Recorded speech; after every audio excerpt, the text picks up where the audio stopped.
Hi everyone, welcome to Kinesiology 2700 Stress Management for Healthy Living. This is Module 10, Gaining Balance Through Self-Empathy and Self-Compassion. It is based on the work from Unstressed by Dr. Elaine Doherty. This module is all about trying to gain balance when everything we've tried so far just isn't working and we need to find a gentler way to be with ourselves. But before we get started, let's just ground ourselves a little bit, take a deep breath, and an audible sigh. There's so much power in just a sigh. Your body sighs to calm itself down. You can use that intentionally. So just release your eyes and your shoulders and take a big sigh. Ground yourself. Relax your shoulders a little bit. Lift your sternum up a little bit. Our physiology is so connected to our emotional state. So just taking a few minutes and just kind of resetting how you're holding yourself can completely change what's going on with your emotional state. So today we're jumping into what to do when it doesn't work. What to do when it doesn't work. So before we get started though, just notice if there's anything that's distracting you right now, and just notice it for a minute. Because if you suppress it, it's probably not going to go away, but just notice it, name it, and then promise yourself you'll come back to it later if it just kind of lets you be for a little while. And the same thing with what you're feeling. If you notice you're really feeling something kind of strong right now that's vying for your attention, just notice it. Give it a moment. Give it some awareness. And then again, promise yourself that you'll go back to it if it just kind of lets you be for a while, so you can just be fully present.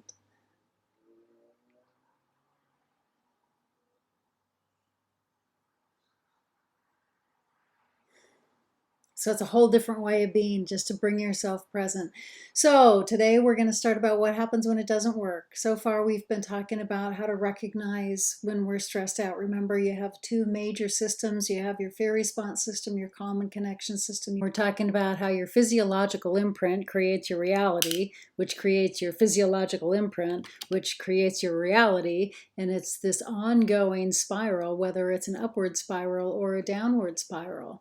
We talked about the fact that most of the time when you're steeped in your fear response system, it is a downward spiral. And we talked about how every moment of every day adds up. Every moment of every day you're transforming, whether you know it or not, and whether you like it or not. We talked about the importance of reducing your fear response system first, but then we also talked about the incredibly important second step about actively cultivating your calm and connection system. And we've been talking a lot about how you do that. So the next question is, what do you do when it's not working? We talked about the importance of recognizing when you're triggered, releasing its emotional buildup, replacing with a different system. So what happens if you recognize, if you release, you're trying to replace, and it's just not working because something below that line, and we're going to come back to that emotional chart in a little bit, but something that's kind of really activated in your fear response system just isn't letting you loosen your hold. And so today we're going to talk about what you do then, how you begin to really re-script some of the more problematic behaviors or problematic responses, reaction behaviors that come up and throw your system off balance. And again, I don't use positive and negative because I don't believe when we did that emotional charting, I don't believe what was below the line is negative. I believe that it's something out of balance that is kind of vying for your attention to get healed. And so how do you do that?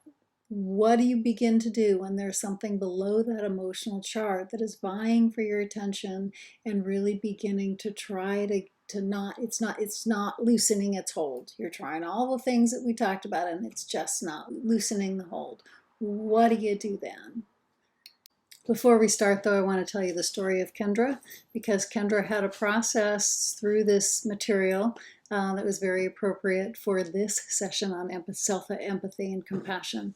Now, Kendra was a woman, and wasn't happening during the time of coronavirus, but it would be really appropriate to tell this story now because it was very similar. And her grandmother was very sick and ill, and she was probably going to die. She had a terminal illness and she was probably going to die. And she wanted Kendra to take care of her. Now, her daughter, who was Kendra's mother, so the one that was kind of in between, wasn't in the scene anymore. And she just really needed some help and wanted Kendra to offer that help. But she also wanted to spend as much time as she could before she passed away. And so she asked Kendra. Now the problem is that Kendra wanted to be there for her grandmother, but there was something in her that was so triggered by it. She was upset she couldn't be there for her grandmother in the way that she felt like she should be. She felt like she was being opposed upon, and she just had all these really conflicting feelings coming up when all her grandmother was doing was asking for some help. And, Kendra was feeling like she was being pushed. She was feeling like she didn't have the time. She was feeling, and then she hated herself for all of that because there was a really important, deeper part of her that just really, really, really longed to be able to be there for her grandmother. But the truth is, she loved her grandmother. Her grandmother was the most important person in her life. Had raised her. The best memories of her life are with her grandmother when she was young and growing up. But she just couldn't get past the shame and the anger and the perception that her grandmother was just demanding too much of her. And she knew it was out of context for the situation. There was something that was holding her back. And so she was she was really struggling with this. And so she came to talk to me about this. And so she kind of went through this whole process. And so I'm going to weave her story throughout this and kind of share with you what her process was as we went along. So before we get any deeper into this material, what I'd like you to do is I would like you to get out that emotional charting exercise that we did back in the 2 sessions ago, I think. And what I asked you to do, and again, I hope you still have it. If you don't, then I'd like you to redo it because this gets to be pretty important. What I asked you to do was draw a line down across the middle of a piece of paper.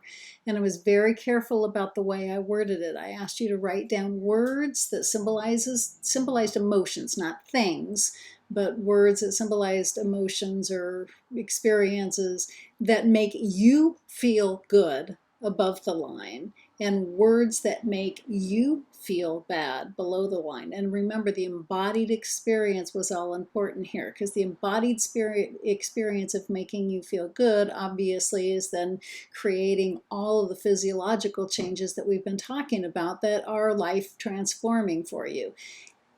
Also, then all the words below the line that are words that make you feel bad. I mean, authentically have an embodied experience of discomfort, because again, then those are the words that are activating your fear response system. So above the line are words that cultivate your calm and connection system. Below the line are words that activate your fear response system. And again, I'm very careful about not saying positive and negative, because I think that there's a reason why certain words are below the line. And not everybody's the same here. Not everybody would put the same words above and below the line. Some people that have a word above the line somebody else might have the word below the line, because it's our embodied experience. And again, our embodied experience of any emotion is what we felt when we learned what that emotion meant. So some people may even put the word love below the line because they had a really bad experience of love. And so their embodied state that comes up when somebody says that word is not what we would characterize as what love means. So I'd like you to get that out. I'm gonna pause. I'd like you to pause the recording so you can get that out. If you don't have that, again, I'd like you to try to do this really quick. So again, you just draw a line across the middle of the page, words that make you feel good above the line, words that make you feel bad below the line. Again, I'm giving you an example right here. These are just my words. Everybody's words will be different. There are no right and wrong answers. Again, these are just kind of an example of what your chart might look like. And so let's look at that chart. Again, the words above for you, because the way I asked you to write it should carry an embodied experience that is life transforming. The words below the line are probably words that activate your fear response system. So what happens then? What happens when there's something below the line is coming up for us a lot.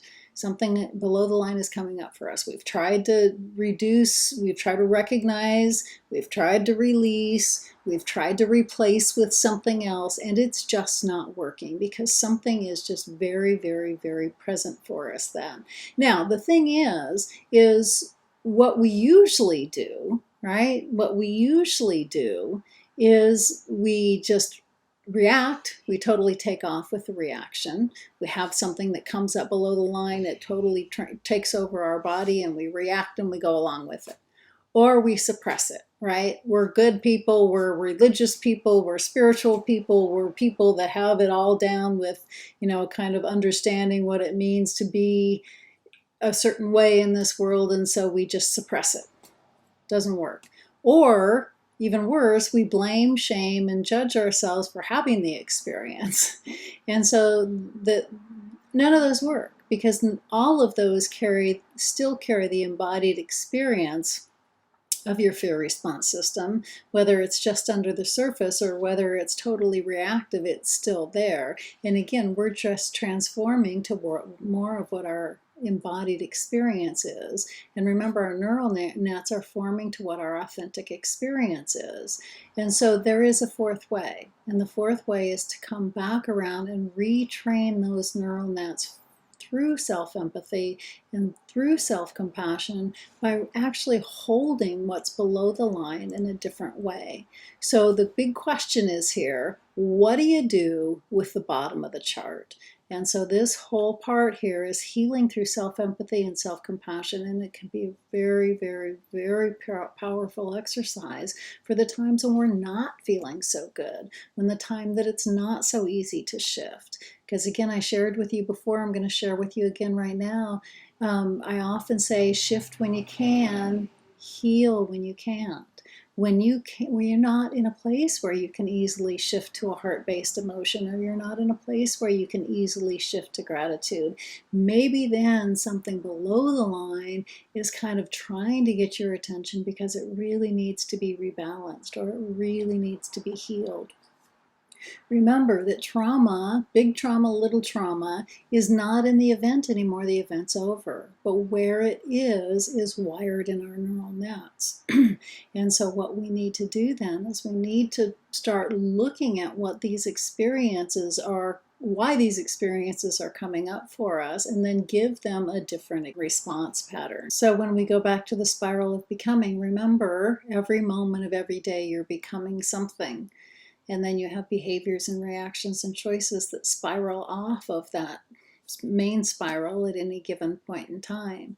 So if we are constantly trying to suppress, our spiral of becoming is still becoming that downward spiral. If we are constantly reactive, our spiral of becoming is still. If we are repeating the same patterns, or if we're blaming, shaming, and judging us, we're just creating spirals of blame, shame, and judgment. So then again, we're going to talk about what that fourth possibility is. And that fourth possibility not only can retrain us, then it really begins to bring that downward spiral back into an upward spiral, even when we're facing the difficult. So two things need to be in place for truth healing to happen. The first is that you need to be in the right physiological conditions for healing. In other words, you need to be receptive to having a shift, and you can't do that when your fear response system is in control. And so this is going to be really important when we start talking about self-empathy and self-compassion. The next piece is that you need to break the old neural wiring and you need to provide new neural wiring. And so we're going to talk about steps that are going to be able to create both of those conditions so you can experience what real true healing feels like. So let's look at the first piece where you need to be in a certain physiological state for healing. In other words, you need to be open, you need to be receptive, you need to have a calm system overall, because a chaotic system can't heal. And so let's go back to, first of all, remember that you are your synapses. In other words, that you're always and constantly and consistently creating the capacity for more of the emotional states that you routinely reside in. So let's go back to that chart. Let's look again at the bottom of the chart. When something comes up for you that you just can't begin to, remember, shift when you can, heal when you can't, but something is coming up strong. It needs to be healed. It doesn't need to be suppressed. So let's talk about the things that we usually do. Again, suppress. Guess what? It's still going on. You're still below the line in the chart. So just look at the chart for a minute. Now, above the line in the chart, again, that's when your calm and connection system is engaged, and that's when your calm and connection system contributes to healing, right? So if we are suppressing, then we're just still exhibiting, maybe subconsciously, maybe just below the surface, but we're still embodying the states that are below the chart. And again, I'm not saying those states are bad. I'm saying existing in them too long creates the capacity for more of the same. So suppressing doesn't work. You're still there. Reacting, obviously, doesn't work. You're still in one of those states and you're just perpetuating those states. Blaming, shaming, you're judging yourself. Guess what? You're just creating the capacity for more of the same. You're still below that line. So if you look at that line, the words below the line are in a physiological state that's absolutely contradictory to any state of healing. So let's look at another possibility. Let's look at the possibility that we, even when something below the line is surfacing for us, that we can go back and we can understand. This is where the importance of the amygdala, and we're going to come right back to that in a minute, we can understand, remember, about why and how our brains were programmed in the first place, and we can come at it with a sense of self-empathy and self-compassion. So guess what? We're beginning to look at and deal with those things that are below the line, yet because we're in a state of self-empathy and self-compassion, we're actually in the physiological state of healing. And so the second piece then is we give ourselves a different response pattern. I'm going to get pretty deep into how that happens, how we actually re-script our neural nets to begin to provide a healing state rather than a reactive state. But the big piece here, the first really big piece here, is coming out, instead of blaming, shaming, judging, instead of reacting, instead of suppressing, that we can actually hold those states below the line in a state of self-compassion, in a state of self-empathy, because we understand that our amygdalas were programmed to keep us safe. They may be way out of balance now. I'm not saying they're doing, I'm not saying their job isn't getting in the way now of living a balanced life. And if we can understand that the programming was there to keep us safe originally, we can come at it and look at it a different way. It's like looking at our own reactive patterns as if we would a best friend that was struggling with those same problems. Okay, so we're going to go back to the subconscious part of your brain just for a little review so you understand the power of first coming at some of the difficulties with empathy and compassion, but also the power of actually having the capacity to rewire what your emotional reaction patterns are. So, let's just review a little bit about the amygdala. Remember, the amygdala is in the subconscious part of your brain. It gets programmed by all your past experience, but then it goes on to function for you in your current life to just have you perceive and react. Make meaning, perceive and react, not even realizing what it's associating from its past. You might be able to bring that up from a conscious part of your memory, but that's not the amygdala's job. That's another part of your brain's job. The amygdala's job is just like automatic pilot. you get programmed to do certain things, and then the automatic pilot takes over. And that automatic pilot makes you see meaning, it makes you feel reactions, it makes you behave in certain ways, it makes you perceive in certain ways. And sometimes that automatic pilot its programming can get a little screwed up. Last year there were a couple planes that were crashing, and they didn't know why they were crashing, and when it came down to it, it was because the automatic pilot programming got off.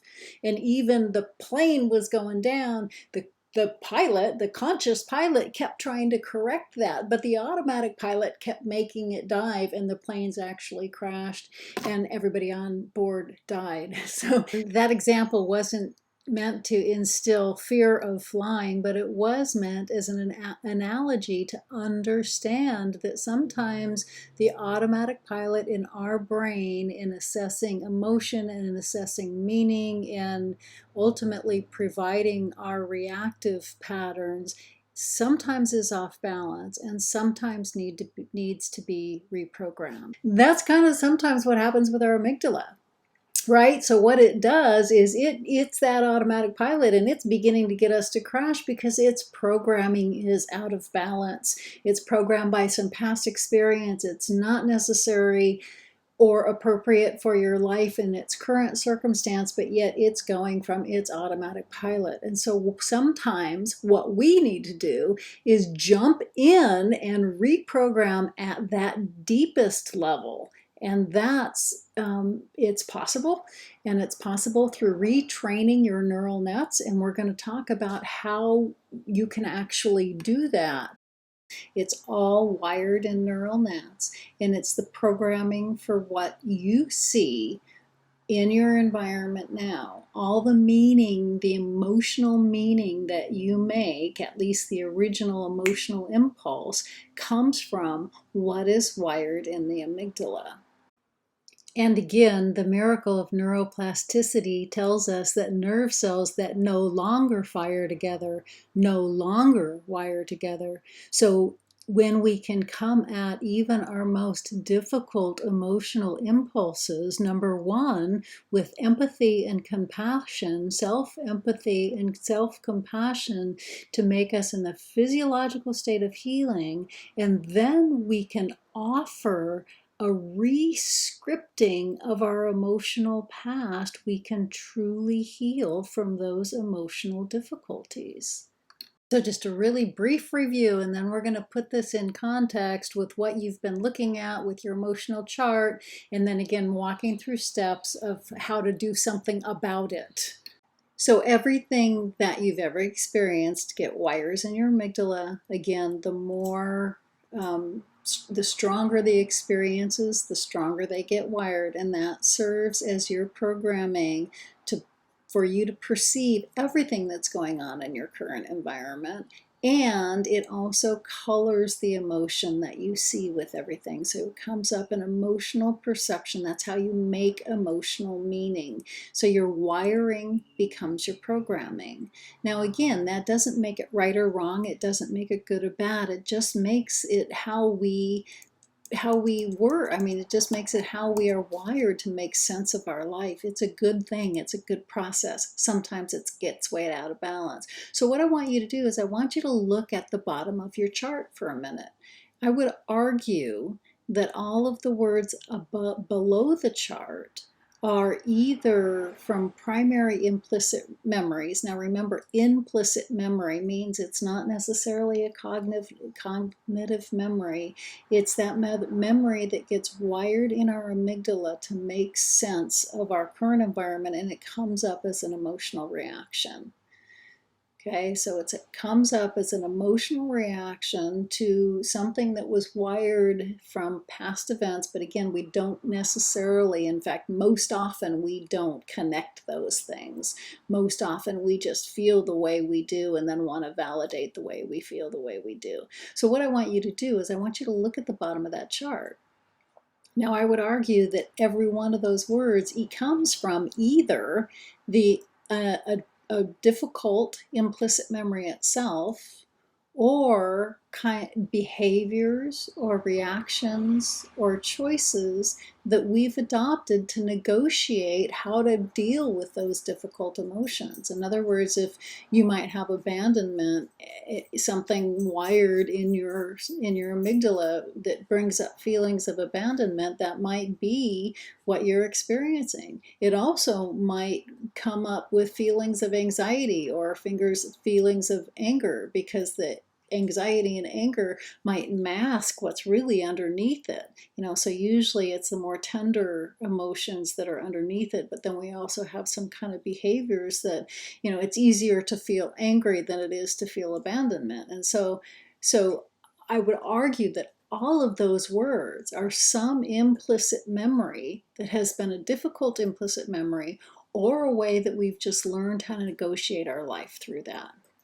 So that's where the hope is, right? That's where the hope is. Because again, most of the time we'll just suppress it. We're bad people for feeling those things. No, we feel those things because we're wired to feel those things. And so how do we begin to look at why we feel those things and hold it in a whole different light? So here comes, right, the miracle of neuroplasticity. Nerve cells that fire together wire together. Nerve cells that no longer fire together no longer wire together. So we've been talking a lot about replacing experience, right? We replace an experience that might be, controlled by our fear response system, and we replace it with feelings of gratitude, right? We're rewiring those response patterns. But you can even do rewiring at a deeper level. You can even rewire implicit memory. So even the memories of our past, the trauma, the past traumas of our lives, big trauma, little trauma, we can actually rewire the way our amygdala makes sense of those. Now again, the amygdala isn't the organ that's responsible for conscious memory. That comes from the hippocampus, what we call autobiographical memory. Because a lot of people say, well, I don't want to forget that. You don't forget, right? You don't forget an experience. But what you do is you rewire the emotional response of how you make sense of your present through that. Okay, which is a totally different thing. So again, we have all of these past memories that help us make meaning, but again, it's all in the neural nets, and nerve cells that no longer fire together no longer wire together. So there is a pretty deep process where you can actually go back and you can retrain implicit memory, the emotionality around implicit memory, by changing the story. And that's what we're going to talk about. This gets to be pretty deep. So we're going to go back and we're really going to talk about what it means to really change the story. And again, it's not about suppressing. It's not about pretending things didn't exist. It's about changing your emotional reaction so then you can begin to live in a balanced way. You don't forget the story. You just change its emotional impact on how it throws you off balance. So what it does is allows you to regain some balance around even difficult stories. So what we're talking about is, I'm going to talk about healing at the source, but in the right physiological conditions. Because when we're all in chaos, we can't heal. But we have to, for when we're really talking about implicit memory, we really need to kind of go back to that source of what that memory is, right? We need to not just feel good, right? Try to replace it with a heart-based emotion. We need to really come at some of our more difficult memories with a whole new way of responding. Another super important point here is when I say go back to the original memory, I don't mean that you have to pull up a full memory at all. In fact, sometimes some memories are pre-verbal or they're pre-memory. It's not about coming back. There's ways to access a memory that might just be a representative figure. When I'm talking about access a memory, I'm talking about access the implicit memory, which means we're just really accessing the feeling that goes along with it. And again, just enough, not necessarily opening it all up to re-traumatize ourselves. We're just accessing it just enough. And this is going to make a lot more sense when we go on. But at this point, I think it's really important that I'm clear that I'm not talking about just just pulling up and reliving all these past memories. I'm zero talking about that. Let me just tell you a little bit about how the amygdala can be retrained. Okay, we're going to go further. We're going to go back to Kendra's story in a little bit, and we're going to go back to more real specific focus on empathy and compassion. But I just want to share with you an idea of how your amygdala, even when it's chaotic, can be retrained.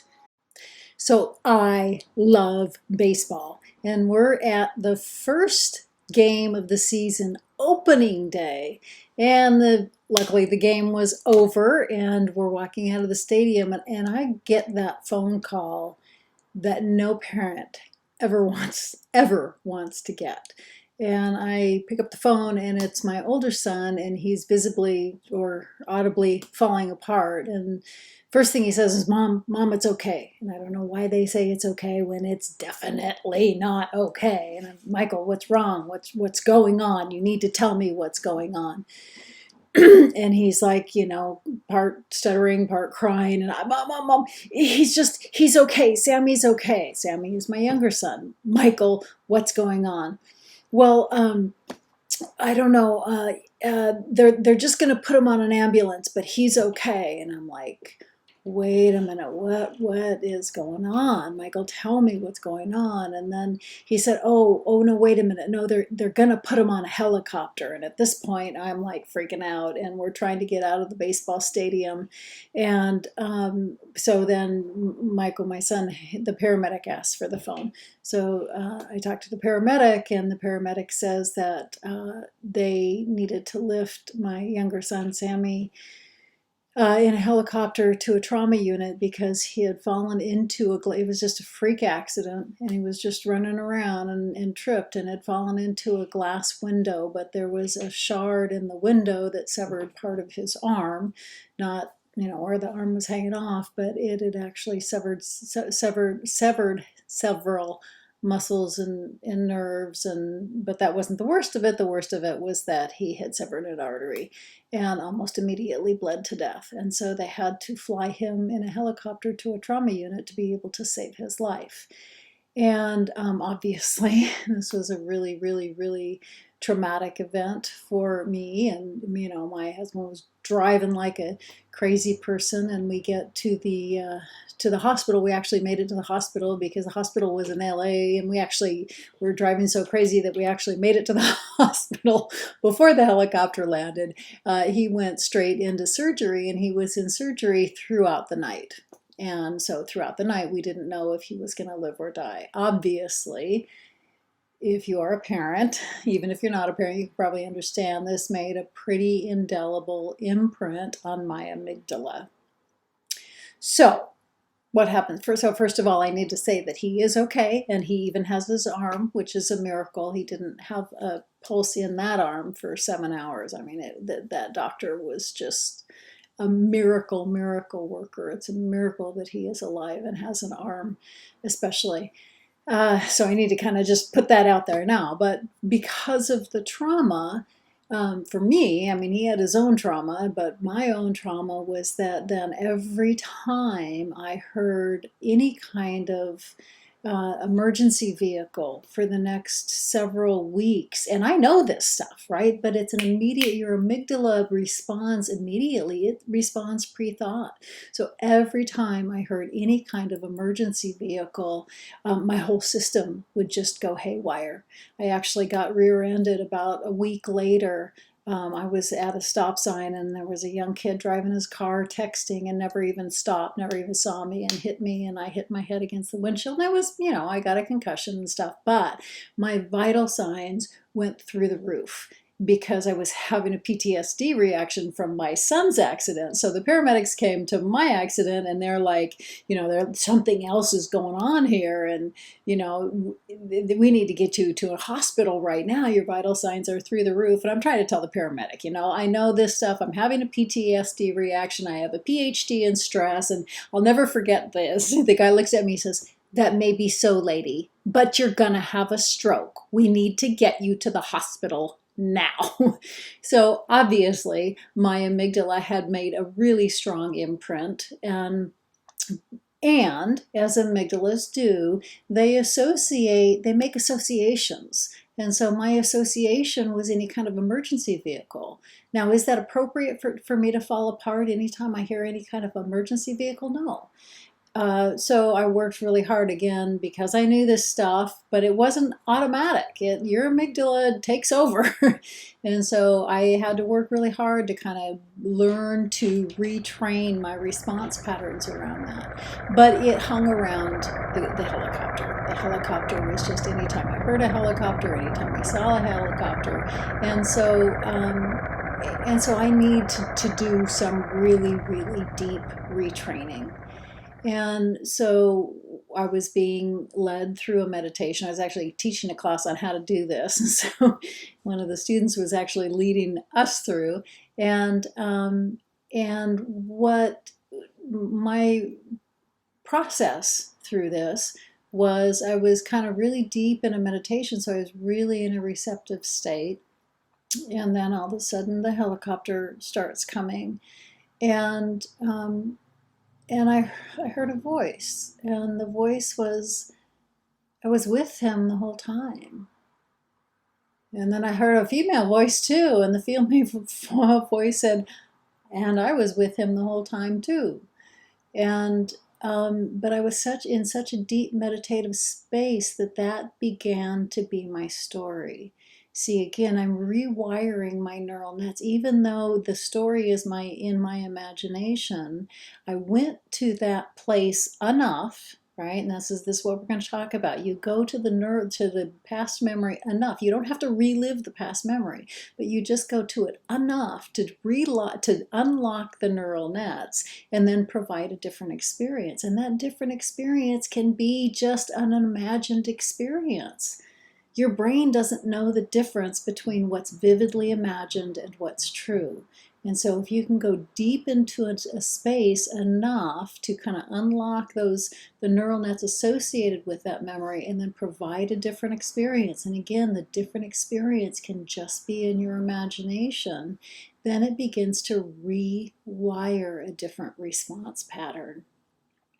And I experienced some really super deep healing through that meditation.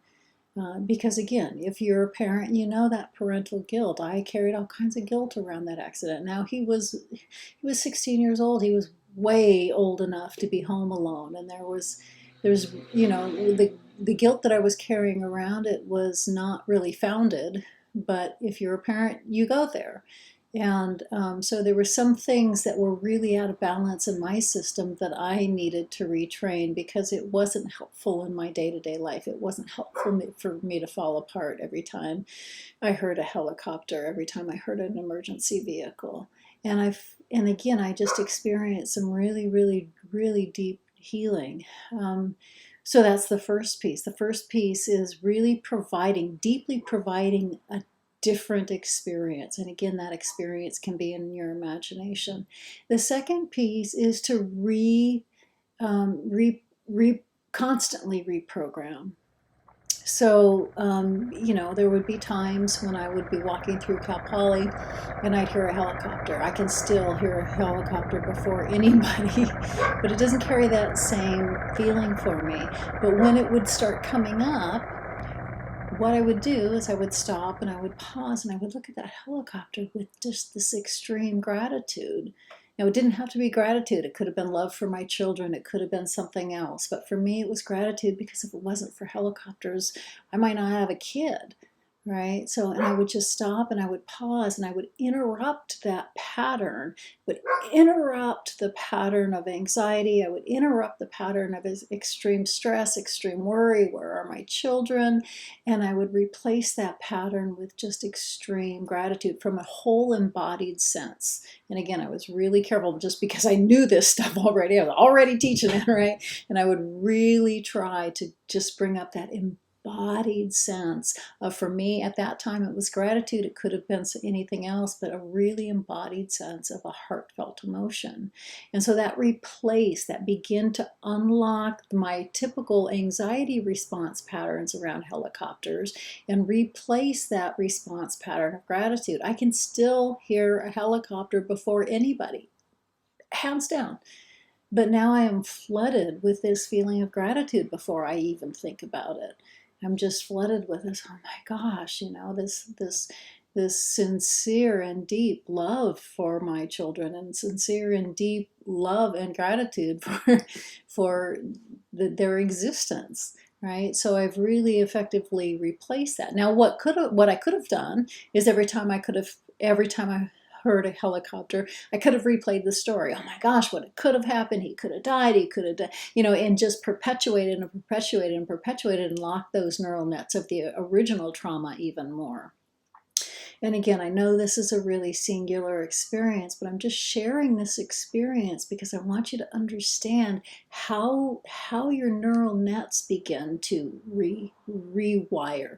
Again, it's not the cognitive memory, it's not the autobiographical memory. I can still remember the incident, but I don't have the anxiety, I don't have the worry, I don't have the sheer panic.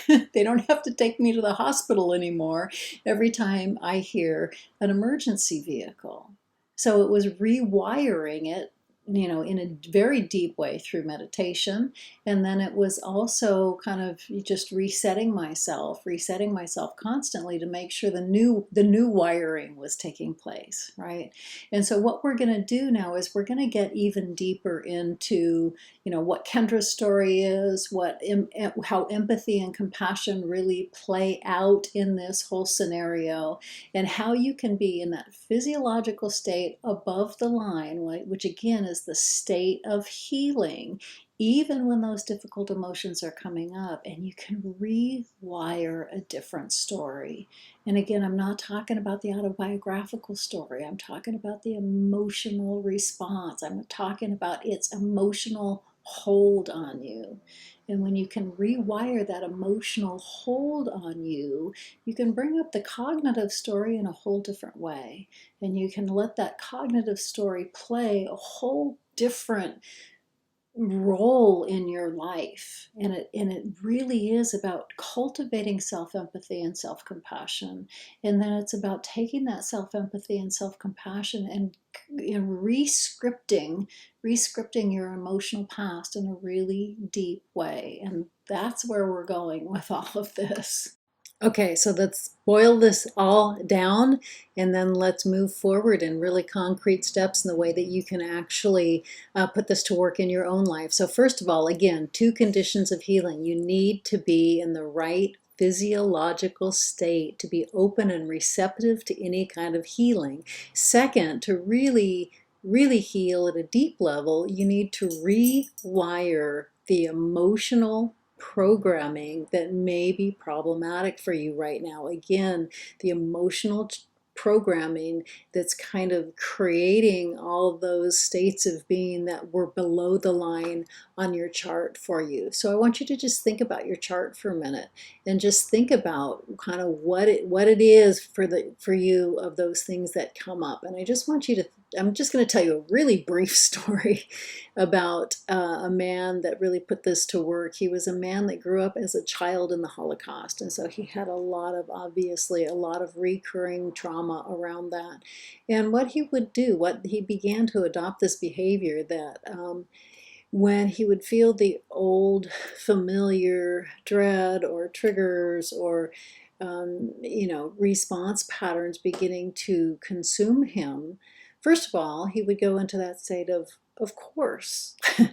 Of course, you went through a lot. It's okay. Of course. Holding with empathy and compassion. Again, instead of beating himself up, he's holding himself in a state of empathy and compassion, even in regard to understanding when something difficult is coming up.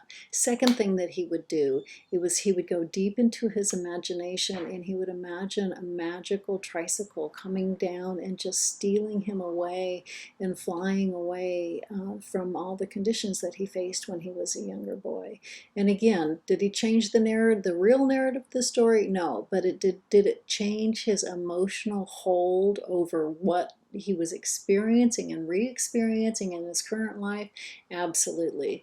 And that story comes from Louis Cozolino. He was a therapist, and he worked pretty deeply with a man in this process, and that was his story. So Again, couple things, right physiological conditions. So I want you to look at your chart for a minute. Um, I want you to look at those words that you wrote below the chart. Now I want you to imagine if somebody that you loved, an absolute best friend, best friend, came to you and was struggling with one of those words below the line on the chart. And you knew their backstory. You knew kind of, you might not have known it in depth, but you know kind of the issues that they've dealt with in their life. And what would you do? You would fully hear and fully witness their story and then be moved to help them. You wouldn't blame or shame or judge them for having them. You would fully witness and you would be moved to help them. And again, that's empathy and compassion. So why would we do that for a best friend and we wouldn't do that for ourselves? When we personally have something that comes up, what do? We blame, shame, judge, beat ourselves up. And again, doesn't put us in the right physiological condition. And so I want you to imagine being your own best friend in this situation. And we're going to kind of move there in a minute. But before we start, I've been talking a lot about empathy and compassion, or self-empathy and compassion, and I just want to talk a little bit about what they are and a little bit about the differences. First of all, empathy is being with, right? It's the need or the desire to be with somebody in their pain, fully witness somebody in their pain. Compassion is the second step of being moved to do something about it. Both steps are necessary. If you move to do something about it before somebody's fully heard, they don't feel heard, right? And feeling really heard in their own story and their own pain is really important. And yet, if we don't, research has shown over and over and over again, if we don't follow empathy with compassion, what happens is it can become its own form of distress, because we just, we're in the pain of another person and we don't have this perspective taking. So for empathy to be effective, there has to be a perspective taking. In other words, you have to not be consumed. You aren't the other, but you are being with the other, okay? So again, then the necessary second step is to follow empathy with compassion. So what does that look like? Again, I like to describe this as the jump from mindfulness to heartfulness. Mindfulness, again, is that full presence and witnessing. Heartfulness is then the next step to fully engage, and or reducing your fear response system. You're reducing your fear response system by fully hearing the story, but then engaging your calm and connection system by following with love, or following with compassion, or following with some desire to change the story. And so what we're going to do is we're going to go through this process for yourself, and I'm going to kind of also weave it back into how Kendra worked through her process. So the first thing we're going to do is we're going to do a writing activity just focused on empathy. So I want you to go back and I want you to look at your emotional chart, and I want you to look at the words that you wrote below the line on your emotional chart, and just look for one that just kind of jumps out at you. And so what we're going to do is we're going to do a writing activity, and the first writing activity is cultivating self-empathy. And what you're going to do in this activity is I want you to pretend that you are your best friend. Or again, I once had a student that actually imagined himself as his twin. And so all at once, you're the person telling the story, but you're also the person witnessing the story. And so I want you to write the story as if you are fully witnessing what comes up. Again, you don't have to access the original memory. You just need to access kind of the associated emotions with kind of why they might be there in the first place. And so what I want you to do, again, it's not a cognitive process. It's a brain, it's just kind of a stream of consciousness process. So I want you to pick one of those words, or the word that most jumps out at you right now, and I just want you to let the pen write you as if you are telling your own story. And again, all at once, you're the speaker and the listener. really just fully witnessing the story of why you feel one of those things that you feel. And again, let the pen write you. You don't have to figure it out. It doesn't have to be original memory. Just write. Usually, if you just start with the emotion itself, what does it feel like? Explain why it feels like. Explain kind of what images come up when you feel that emotion. And then pretty soon the writing's going to lead you to kind of telling a story around that emotion. And again, I'm not asking you to access an original memory if it's not doable for you right now. What I want you to do is just kind of access that emotion, because again, that's what's unlocking the neural nets, is just being able to fully tell and fully witness the story all at once.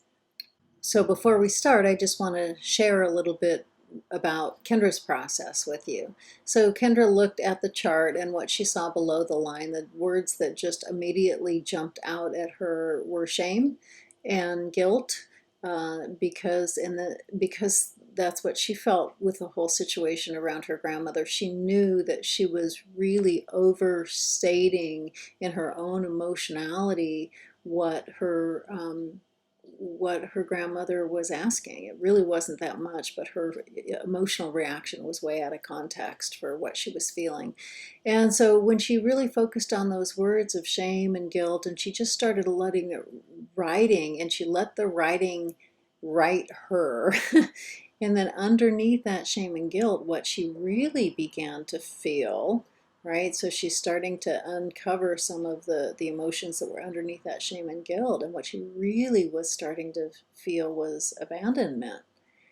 And then she kept writing and writing. And again, she's writing her own story, but also witnessing her own story. And as she was writing her own story, what she began to realize was that she was afraid of her grandmother leaving her. And not only that, but she was afraid of her grandmother leaving her because that brought up feelings of her own mother leaving her. Because again, if you remember this story, when she was a young girl, her mother abandoned her. And so all of that stuff was coming up and she didn't, it was all under the surface. She didn't realize all this stuff was coming up. All she was doing was feeling really frustrated at her grandmother for asking her those things. And once she really realized that she was feeling the abandonment from her mother, she was feeling the shame and the guilt, then she could hold those in a whole different way, of course. Of course. So pause the recording and take about 10 minutes to write. More if you are called to do so. So again, it's always the necessary second step to follow empathy with compassion. So in the next writing exercise, what you're going to do is you're going to again focus back on your friend, your best friend, or your twin, or your whatever version of yourself is telling the story, and let them tell you. And again, you're both the writer and the receiver, but let them tell you. And by saying that, what I mean is I really want you to let the paper write you. It's not, you're not coming from a headspace trying to figure this out. Let the writing write you, and let them tell you what they need or what they needed then. And again, it's not about coming from a headspace to figure it out. It's about really resting into that felt emotional sense, and then just kind of letting it surface. Because again, your subconscious emotional programming can come to the surface if you kind of give it the right circumstances. And so what we're trying to do here is just by their stream of consciousness writing is just create the right circumstances that what you know you need for healing, or what you know you needed then for healing, to be able to come to the surface and to be able to voice that. But before we do the writing, again, just going to pause, and I'm going to let you do the writing in a minute, but I just want you to tell you a little bit more about Kendra's process. So for her, first of all, to witness through the self empathy about, wow, this isn't about my grandmother. This isn't all these feelings surfacing are really about the abandonment from my mother. It's about the fear of losing my grandmother. And just to be able to fully witness that, she came at it at a whole different light. The second piece, then, when she began to write the self compassion exercise, is she kind of rested back. She was brought back into that pain of when her mother abandoned her. And again, she didn't relive the pain, but she was hearing it from the young Kendra's point of view. And what the young Kendra pointed out is, I just need to feel loved. I felt abandoned. I'm scared that that abandonment is going to follow me around. I just needed to feel loved then, and I just need to feel loved now. And so what we're going to do, and again, that came up in the self-compassion, because again, that compassion piece is being moved to do something about it. So the next writing piece, again, I want you to pause the recording. I want you to give yourself at least 10 minutes to write, more if you're called to do so. And from the self-compassion piece, I want you to focus in on that image, again, that's telling the story, and what that image needs to heal. Either needed then, needs now, and again, it's not a head space. It's just coming, resting into the emotion and just letting the writing write you. Okay, and so just a little postscript to Kendra's story. Once Kendra was able to just again fully witness her story, and then go to the place where she could really show some compassion and love to that young girl that just needed to feel secure and just needed to be loved by her mother. What she realized was that all the stuff that she was carrying around, what her grandmother was asking, wasn't about her grandmother at all. It was more about her own process with the feelings of abandonment and all that. And what she realized is that her grandmother was carrying a lot of that too. Her grandmother's fear of Kendra abandoning her was the same thing, coming up with the fear of her daughter and her daughter's past abandonment, because her daughter had left and left the whole family. So not only was Kendra able to be more empathetic and more compassionate to her own story, but then to be in a fully grounded space, to be able to be with and witness her grandmother's perception of the story was a really moving postscript as well. So what we're going to do is we're going to go into the practice that goes along with this. And in this practice, what you're going to is you're going to be invited to go into those spaces. So again, I'm going to lead you through the regular kind of just physiological state. Again, it's all the heart practices are based on notice, refocus, and nurture. This is called heart for holding and healing self. And so I'll go into all the, kind of just ground yourself, notice where you are and ground yourself, and then the refocusing of all your physiology and relaxing you and getting you into a really receptive state. And then what I'm going to ask you to do is just really, really, from an empathetic witnessing point of view, hear your own story. Don't be moved to do anything about it yet, but I want you to just fully, fully, fully hear your own story. So it's going to be like you are, again, both the teller and the listener, but this time it's going to be a practice in your imagination. And then once you feel fully, fully, fully heard, then I want you to go into the place of really hearing what you need, or what you needed then, or what, your best friend or twin, that other version of yourself needed then. And then what I'd like you to do is really go deep, deep, deep into the guided imagery of seeing yourself receive. So in Kendra's place, she went deep into the place of, kind of her adult self, just giving all the love and security to that young girl that never got it. And so to really be deep and receptive into that place of receiving. This is called memory reconsolidation, or sometimes you hear it called as memory rescripting or image rescripting. It's been done for many, many, many, many, many years and is an effective practice in true healing. there's three things that have to happen to retrain your memory storage. You need to access the neural nets enough. So you're accessing the neural nets enough through hearing the story. Then you need to offer a mismatch, meaning that you don't respond in the same way. So this way, what are we doing? We're responding with empathy. We're responding with compassion. And then the third thing is you need to offer another story. And so what you're going to be doing then is offering in your own guided imagery a really deep, different ending to the story. And again, your brain doesn't know the difference between what's vividly imagined and what's real. You're not changing your conscious memory. What you're doing is you're rewiring your emotional patterning around the difficulty, which is a whole different thing. So get into a place where you're comfortable, where you're going to be able to have at least 25-30 minutes of uninterrupted time. There'll be a little bit of an introduction to the practice, and then you'll go into the practice.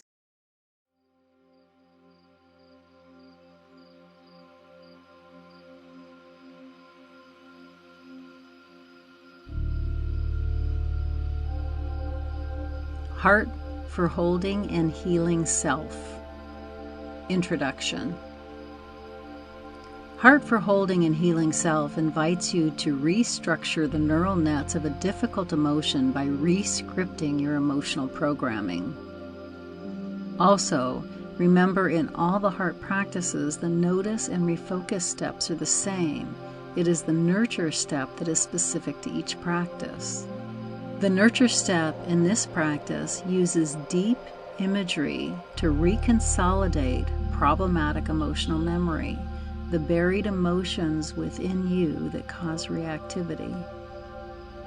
In this practice, the nurture step invites you to first let your imaginary best friend or twin, whom you identified in the exercise and reflections in the book, share with you why they feel the way they do when they experience the difficult emotion you identified.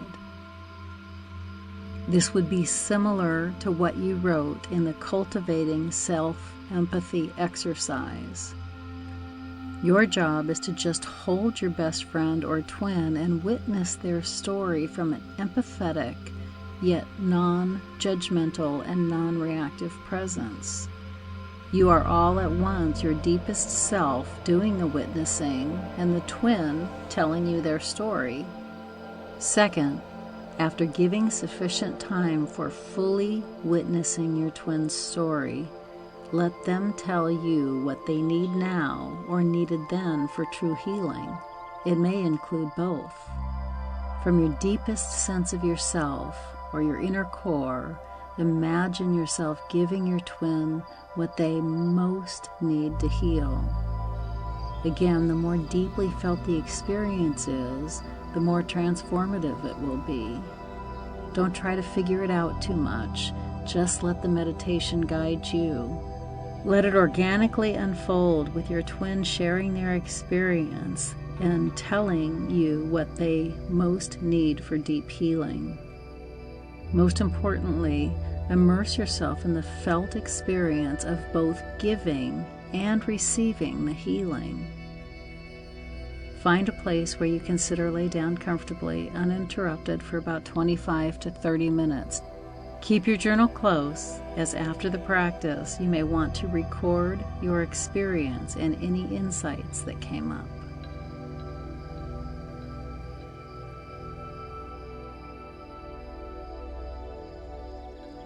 Heart for Holding and Healing Self. Practice. As we begin, let your awareness find your breath. Let your awareness find your breath at a focal or still point in your torso that feels comfortable for you to immerse yourself in the experience of breathing. It is not a controlled breath. It is a very comfortable, very natural breathing pattern where you can feel at one with your breath. If it feels comfortable to do so, extend the out breath just a little bit longer than the in breath. If you'd like, you can repeat the word release silently to yourself on every out breath. And as you do so, physically feel the sensation of release throughout your mind and body. It feels like your whole body is releasing a deep sigh. If it feels comfortable to do so, add in a couple of intentional and audible sighs. Physically feel the sensation of release throughout your mind and body. As we go through the meditation, somewhere in the background, keep part of your awareness always on this breathing pattern. Now notice where your thoughts are. Don't engage in the thought, but just notice. Notice from a third person witnessing or observing point of view, as if they were somebody else's thoughts. You might not even notice the content of your thoughts as much as the activity of your mind. Again, just notice.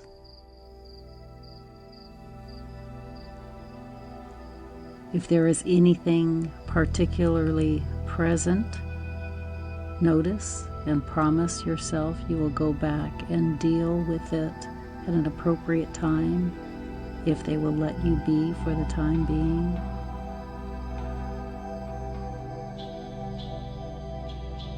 And feel those thoughts beginning to gently drift away. Now notice what you're feeling. Again, from a third person witnessing or a disengaged point of view, maybe even with a little curiosity.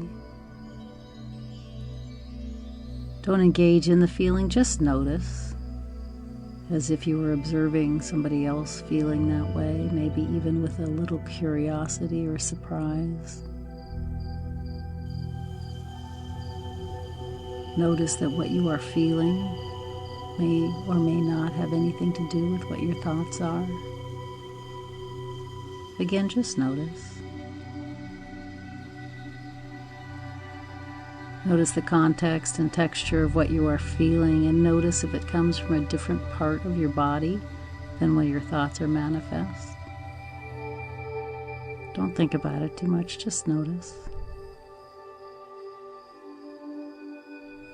Notice if there is anything particularly present in what you are feeling, for which it might be helpful to promise yourself you will go back and address at another time, if these feelings can leave you be for a while.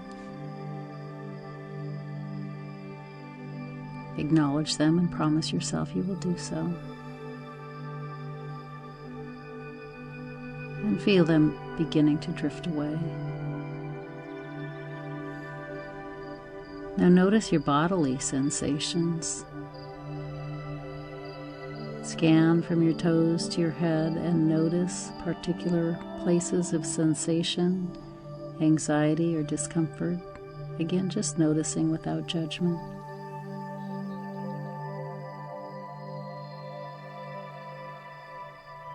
Notice the context and texture of those bodily sensations, maybe with a distant curiosity.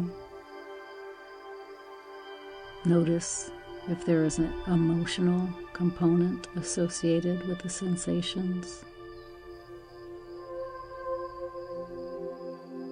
Notice the context and texture of those bodily sensations, and notice if they carry for you some intuitive message. Just listen and be open with a receptive and non-judgmental full presence without thinking about it or analyzing.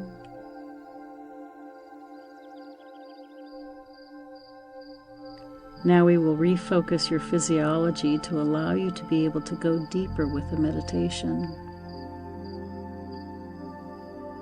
Continuing to keep your background awareness always on your breath, bring your foreground awareness and attention to your eyes. Release the stress and tension throughout all the tiny little muscles around your eyes, through your eye sockets and behind your eyes. Now release all the tiny little muscles throughout the rest of your face, around your cheeks, your jaws, and your eyebrows. It may feel like you are losing any expression on your face.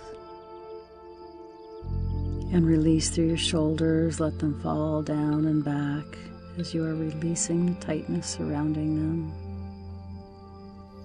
And if it feels comfortable to do so, very slightly and gently raise your sternum, which is the midline bone of your rib cage.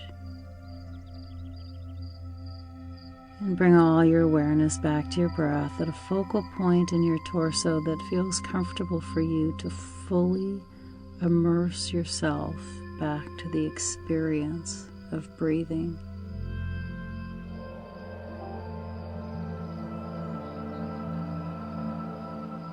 Now imagine a wave of relaxation starting at your toes and coming through and around your body. I will name body parts, and as this wave of relaxation concentrates on and makes its way through each body part, deeply feel the sensation of the release and relaxation of those same body parts. This wave of relaxation is starting at your toes and making its way through the balls of your feet and deep into the tissue of the arches of your feet and through your ankles and slowly up your lower leg, and you can feel the deep sense of release of the muscle tissues of your calf and back and your shin and front.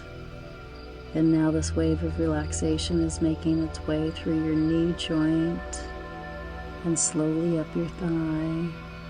And as it does so, you can feel it deeply penetrating the muscle tissue in the front of the thigh and the back of the thigh.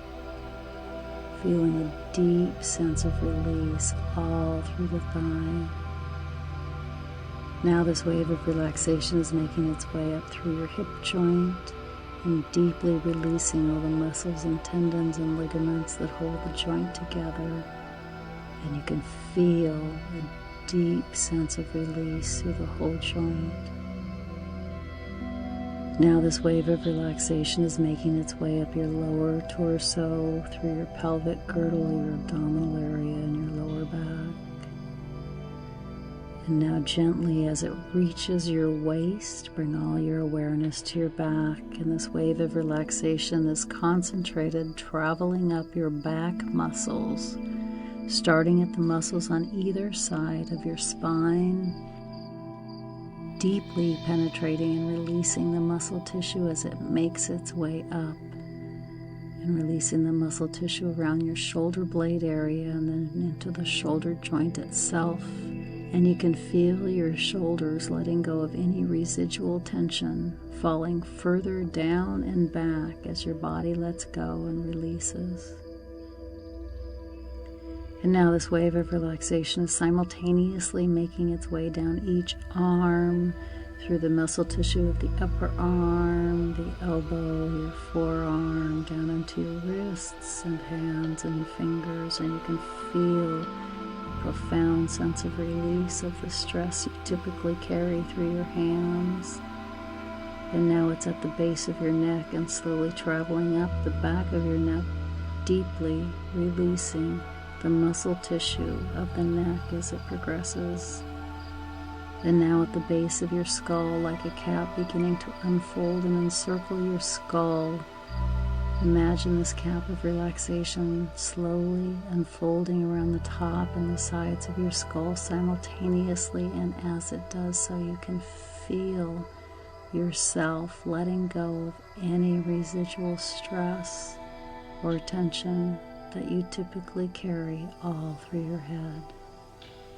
And now, like a curtain coming down all across your forehead and gently over your eyebrows and deep into the eye sockets and releasing through your face and your cheeks. Feels like you're losing all your expression. and around your chin and your jaw and down into your neck and throat. And now this wave of relaxation is approaching your chest area. And once again, you can feel your rib cage expansive and releasing any residual tightness or tension. You may feel a slight raise in your sternum, and all your awareness is back to being fully immersed in the experience of breathing at a focal point that is comfortable for you. There is nothing left but you and your breath. Now you will nurture or hold yourself in an intentional state of self-empathy. In this part of the meditation, allow yourself to notice a difficult emotion. For example, something that you might have written below the line on the chart that may be nudging for your attention. Don't let the emotion overwhelm you. It is important to notice it from a non-reactive, disengaged point of view, as if it were someone else, possibly a best friend or a twin experiencing the emotion. You may want to use the example you wrote about in the Cultivating Self-Empathy exercise. However, if another emotion is nudging more for your attention, you may want to address that one. If the emotion feels too strong, you can either address another emotion that is not so overwhelming, or imagine yourself protected in some way from its intensity, possibly putting it behind a glass window or protecting yourself in a bubble. The idea is to unlock the memory just enough in your neural nets without having it flood you. Now, scan your awareness and let an emotion emerge for you. Don't think about it too much. Just go with what shows up for you and is nudging for your attention. And now, from a disengaged, non-judgmental, non-reactive state of full presence, imagine you are witnessing or observing a removed image of yourself, possibly you at another age, a representative image of the emotion, a best friend or a twin telling you the backstory of why they feel that emotion. Don't think about it too much. Let the story organically emerge from beyond your awareness. It is important to understand that you are the witness or the observer holding the space in full and grounded presence while you fully witness their story. Remember, you are taking the perspective of the grounded listener rather than the teller of the story. You might even simply ask, "What is your story?" At this point, you are only fully witnessing. I'm going to be quiet for a few minutes while you fully hear their story.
You have just a few more moments to make sure they are fully heard.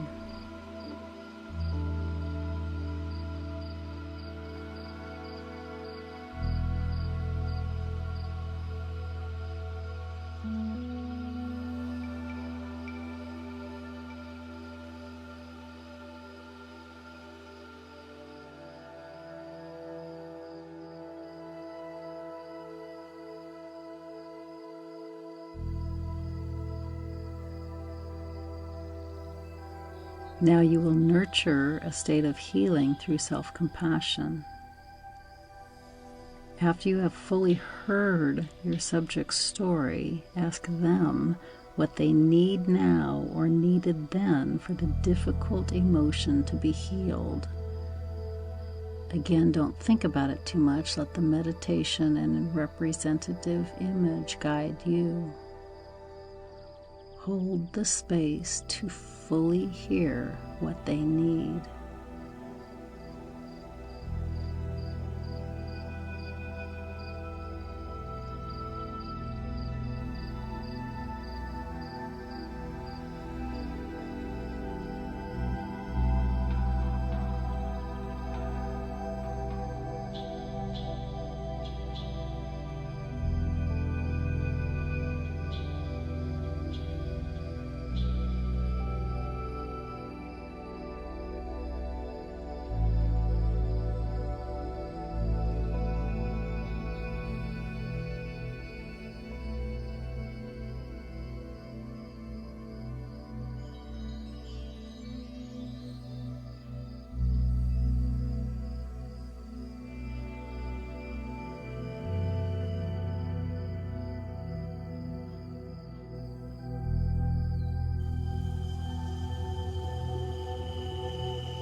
After you have fully heard what they need to be healed, if it feels comfortable to do so, imagine yourself in the role of the compassionate observer, giving them what they most need now or needed then.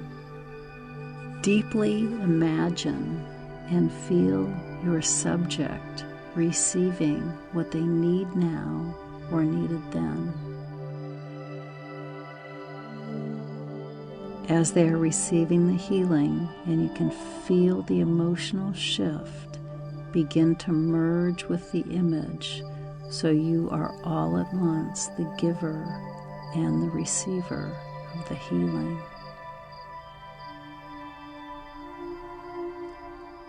Deeply feel this experiential state of healing.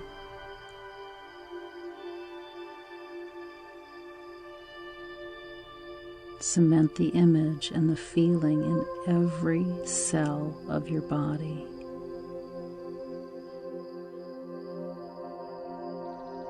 Cultivate a tiny smile. Gently raise your sternum and release your shoulders. And bask in this state of healing. I'm going to be silent for a few minutes. During this time, fully immerse yourself in the felt experience of both giving and receiving.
Now, ever so slightly, bring a subtle shift in awareness to yourself deep in the meditation. Don't come out of it. It's more like you are observing or witnessing yourself deep in this state.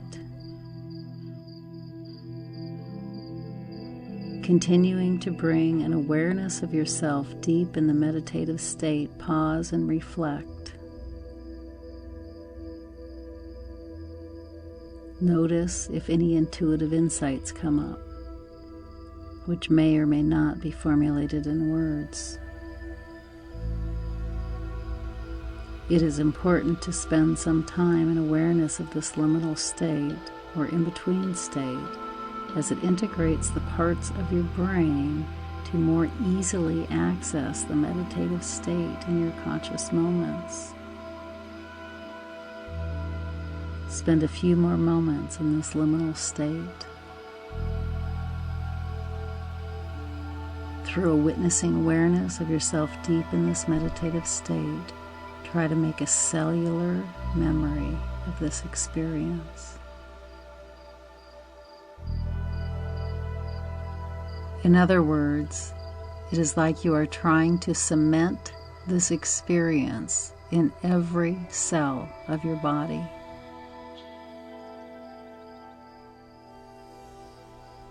Now, at your own pace, begin to bring a little more awareness to how you're feeling, and more awareness to the sensations of being in your body.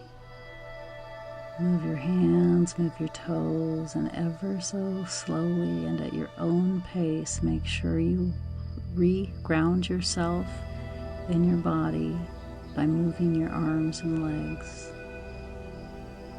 Making sure you are regrounded in the room you are in. Take several deep breaths in. Open your eyes when you are comfortable.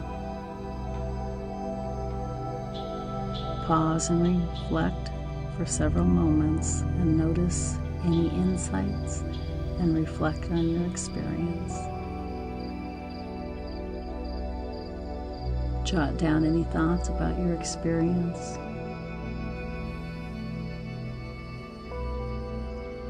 And spend a few moments journaling if it is appropriate.